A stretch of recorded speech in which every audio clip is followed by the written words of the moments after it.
Welcome to part 2 of my Beyonce series. Oh God, Kylo. Originally on TikTok and now on YouTube.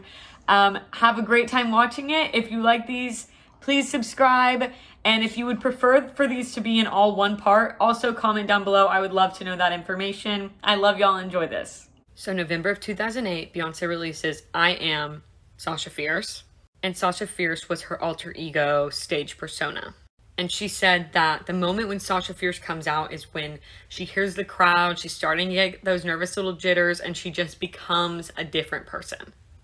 Also in 2008, she was a guest mentor on The X Factor, and that is a very appropriate expression for Beyonce is currently singing with me. Then in April of 2009, Beyonce appears in Obsessed, which was a thriller, fun. And also co-star Idris Elba. Extra fun. And obviously no disrespect to Jay-Z or their relationship, but this is an extremely attractive pairing of individuals. Good job casting.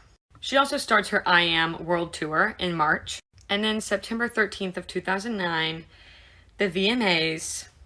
I think we all know this moment that I'm about to speak on. So Beyonce is nominated for Best Video by a Female Artist for Single Ladies, but Taylor Swift ended up winning for the You Belong With Me music video. And Beyonce, as always, was classy, was supportive, because she's a grown woman and Taylor was 19 years old. She's just happy for her. Unfortunately, Kanye, who was good friends with Jay-Z and Beyonce at the time, decided to come up on stage and make it known that he felt differently. So while Taylor was trying to accept her award, have a fantastic career moment, he came up on stage and said that Beyonce really should have won. And of course, Taylor was upset. Pretty much everyone was upset. Pink yelled at him afterwards. Love my girl Pink. But Beyonce was actually also super upset, and she too, just like Taylor was crying backstage afterwards because she just felt horrible about it. But when Beyonce inevitably won an award for Video of the Year and came up on stage later that night, she actually invited Taylor up on stage with her to give her speech. What a queen. What a queen. I actually tear up. I was tearing up in the last clip. Anytime I think about this entire situation, I tear up. Because that is how beautiful the outcome was. And I love them both, and I love them as a pair. Anyways, in February 2010, I Am World Tour ends, and Beyonce starts her own production company, Parkwood Entertainment, which is named after the street she lived on in Houston. So if you're in Houston, maybe you should look for that street. And then Beyonce committed. She killed Sasha Fierce, her alter ego. She didn't do anything actually wrong. She just said she didn't really need Sasha anymore because she is everything anyways. She also said in that interview that she was planning on taking the rest of 2010 off to give herself a break, which, God, she definitely deserves one. So in March of 2011, Beyonce makes the decision to manage herself. And up until this time, her dad had been managing her, but she said it was just too stressful mixing family and business. They needed boundaries and a sense of when work starts and stops, not being all in every family discussion. And her dad also wanted to focus on some of the gospel artists he was working with.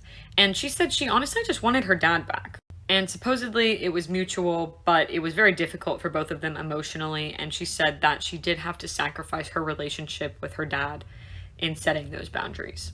And it was a very stressful, sad time for both of them. I think setting family boundaries is always difficult, but there was some other stuff that happened, and we'll get to that in just a second. But first, on a happier note, Beyonce released 4 on June 24th of 2011. And she said that on this album, she really wanted to go back to R&B, be very honest, be very raw, be very vulnerable. And we actually need to discuss the number 4 specifically in this series because her and Jay-Z love the number 4. Jay-Z will later have an album called 444. Or I guess it's 444, like a timestamp, I guess. But Beyonce is born on the 4th. Jay-Z was born on the 4th of the month. And they got married on the 4th day of the 4th month. So a lot of 4. It must be their angel number. So back to sadder things. In July of 2011, reports come out that Beyonce's dad stole money from her on her tour. And these reports were from Live Nation. And Matthew, her dad, claimed that they were lying. He said that they were really just feeding her these lies so that they could get in with her for her upcoming world tour. They wanted to strike a deal, I guess. And he also claimed that after he was fired as her manager, she had a manager from Live Nation, but she said she was managing herself, so I'm not exactly sure on that. But Beyonce's law firm, yes, an entire law firm for Beyonce, because she deserves it, audited him and found that he had stolen money, which, again, he denied and wanted further investigations into.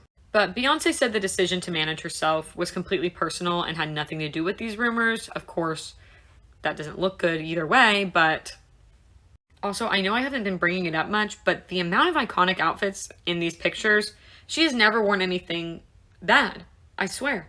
And this dress is so pretty. I want that dress. I'm sure it costs more than my life, but...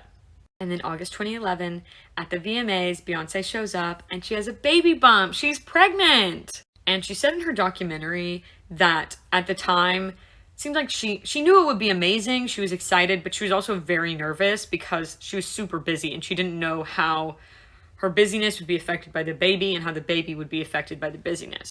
So January of 2012, Beyonce gives birth to Blue Ivy. She is literally so cute. And some people think that Ivy is actually an allusion to IV, like the number 4 in Roman numerals. And they also, her and Jay-Z both have IV as in Roman numeral for 4 tattooed on their ring fingers, which I'm guessing is for their wedding date, 4/4, but also works for Ivy. Then skipping forward to 2013, in February, Beyonce releases Life is But a Dream, which is a great documentary about her. And she also in 2013 did the Mrs. Carter Show World Tour. In May of 2013, Beyonce voices Queen Tara in Epic. It might be Tara. I haven't seen the movie, so I'm not sure. And in December of 2013, Jay-Z turns 44 and they decide to do a vegan diet together for 22 days because 2 + 2 = 4. Seriously, they love the number 4. Also in December, Beyonce releases Beyonce, which is a great album also. In March of 2014, the Mrs. Carter Show World Tour ends. And then May 5th of 2014 is the Met Gala. And we see Solange, her little sister, and also a fantastic artist in her own right, and Jay-Z clearly in an argument, and Solange is pissed in a way that tells us that this man has done something wrong. And we get a video of them in an elevator. So immediately when they get into the elevator, Solange starts hitting him, then a bodyguard tries to get her back, and she starts kicking him. So the rest of the ride, he has to stay in between them. And he's also desperately trying to get down to the lobby. You can tell that this is the longest elevator ride of that man's life. And Solange is clearly still making comments on the way down, but the bodyguard's in between them, so nothing physical. But right when they're about to get out, and Beyonce and the bodyguard think that it's over, but right when they're getting out, when Beyonce and the bodyguard think it's all over, looks like Jay-Z was talking back a little bit, and Solange straight up smacks him upside the head with her purse. And that is when rumors start to fly that Jay-Z cheated on our gorgeous Beyonce. And in the statement they put out afterwards, though, apologizing for the incident, they said, it's just a little family feud and all is forgiven and they're going to work through it together. And to that I say, yeah, right. If a man ever cheats on my sister, I will never forgive you. She may forgive you. I won't forgive you. I am Team Solange on this one. I wish them all happiness and I love them. But if it were my personal sister, I will never forgive you, and we can blame it on my Scorpio Mars for me being so aggressive in this moment. And let's move past it. Anyway, so Formation World Tour, April 2016. Also in April 2016, Beyonce launches Ivy Park with Sir Philip Green. It was in collaboration with Topshop, and it was athleisure, and boy, do I remember the hype on this. It was everything. So April 2016, she also releases Lemonade, the album. And many of these tracks told us that Jay-Z had, in fact, cheated on her, including the Becky with the good hair line, which I think everybody's still searching for Becky, wherever she is. And one rumor I found particularly interesting about who Becky might be, or a theory, was Gwyneth Paltrow, because suspiciously, after we find out that he may have been cheating, her pictures with Gwyneth Paltrow stop flowing, and they seem to be really good friends before that. I have no idea if that's true or not, I just thought it was an interesting theory. We also got lines like, if you try this shit again, you're gonna lose your wife, which is very fair. And she also released a film with the album. And Jay-Z said, as I think we probably all assume, listening to this album made him very uncomfortable, which it should have, and I think was probably her point. But he did say that music is like therapy for them, so that's good. And in November of 2017, Jay-Z admitted to having an affair in an interview. He said some of it stems from his upbringing and feeling like he has to shut down his emotions. And he also mentioned that he does talk about it a lot in his 4444 album, which was released in the summer of 2017.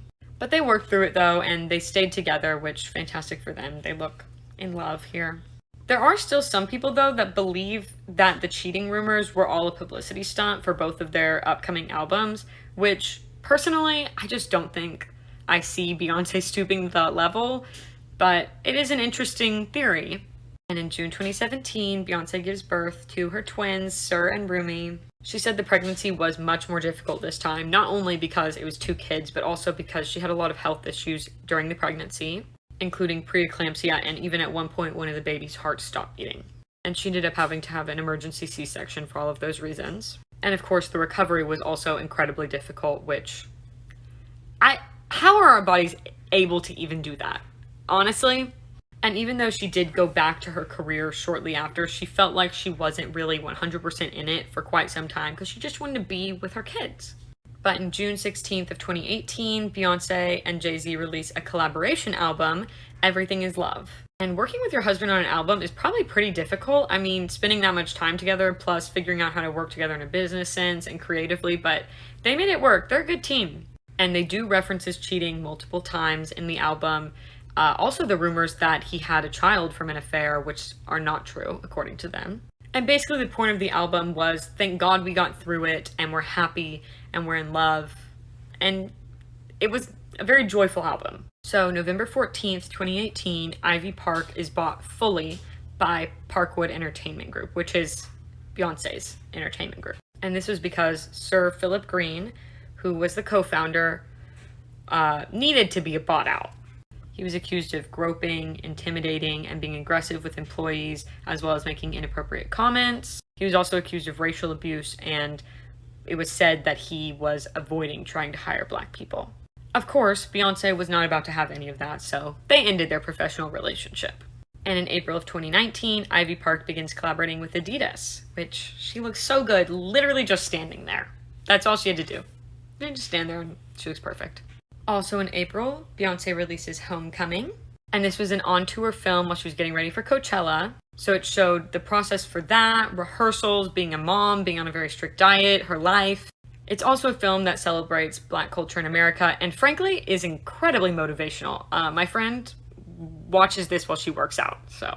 In December of 2019, Beyonce's dad, Matthew Knowles, releases Destiny's Child, The Untold Story presents Girls' Time. And this was a bunch of songs that had never before been heard from the Girls' Time days. And it also came with a book about Destiny's Child, which is also going to have a part 2. If you're interested in reading it, there's a sequel coming.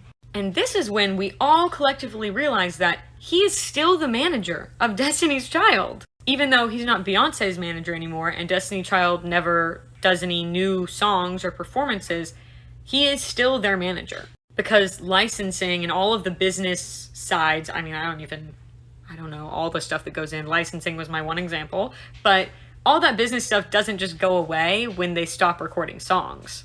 Then in July 2020, Beyonce releases Black is King, the visual album. And it was supposed to be a companion to the live-action Lion King. It was also dedicated to her son, Sir.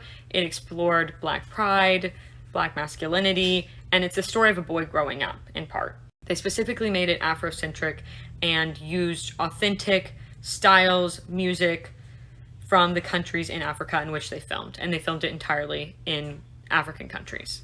They did get some criticism though, specifically because there were no East African countries featured, which is where the Lion King was originally set, but also for the fact that most of the people in the video are wearing animal print, which people felt was playing on harmful stereotypes of Black people. It made people feel like maybe it was more of like a cash grab, self-serving performance following trends than it was a meaningful look at the history of oppression and the journey towards Black pride. And a lot of people pointed out the fact that it was released by Disney as an example, that it was more aimed at profit than meaning. But I also think that's a good point to make, that Disney had a say in this, they released it, so she may not have been entirely in control of it. And truly it was kind of mixed reviews. Some people really loved it, some people felt that it did have some issues. And both of those criticisms that I went over in the last video, both good and bad, I am not saying are my opinion. They were opinions that I saw online. And if you want a more full view of the criticisms, I would really urge you to go and read the reviews. They were super interesting. I'm not a scholar. I can't say it the way they said it. I also am not Black, so my opinion in this case is pretty irrelevant. But I actually loved seeing both takes on it and just people's analysis of it in general, so I would definitely recommend going and looking at some of the reviews and watching the movie. And in 2021, Beyonce and Jay-Z are still married, and they have 3 beautiful children, 13 years strong together. She is 40, which is frankly unbelievable. She just had an Ivy Park drop with Peloton, and she does have an album in the works, so we can get excited about that. And with that, thank you for watching this series. I love Beyonce. I love her. It's a little bit of a shorter series, honestly, but she doesn't have as much tea as some other celebrities, and I just really wanted to cover her, honestly. It just comes down to that. I just want to do it. So if you enjoyed this video, please leave a like, comment any additions you might have or any thoughts or opinions. I'd love to hear them, as well as any series suggestions or new video suggestions in general. And if you want to see more of me and more of my series, please consider subscribing, and I'll see you next week with another one.